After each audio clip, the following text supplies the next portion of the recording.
Maayong adlaw mga kapatid, Liway Abas ni para sa News 5 Bisaya. Nakaabot na sa Cebu ang kontratistang si Sara Diskaya. Dayon siyang gibantayan sa mga tauhan sa National Bureau of Investigation, Organized and Transnational Crime Division ug wala siya motubag sa mga pangutana sa media.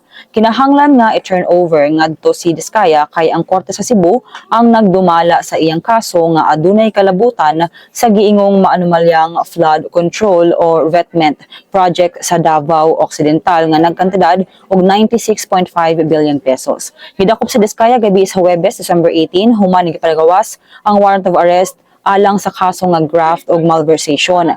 Ang graft na kaso bailable sa kantidad nga 90,000 pesos apan ang malversation dili bailable busa magpabilin siya sa presuhan og didto magpasko. Apil usab sa mga ibalhin sa Cebu ang 8 ka kanhing opisyal sa DPWH nga nalambigit sa Davao Occidental Ghost Project. Sumala sa Supreme Court ang mga kaso nga adunay kalabutan sa korupsyon sa infrastructure projects kay ipasaka sa 12 nga anti-graft court busa ang mga kaso nila pagagunitan sa RTC sa Lapu-Lapu City. Hindi sa mga tong update, magpadayon na sa pagbantay sa social media pages sa News 5 para sa uban pa mga balita ug update. Amping tang tanan.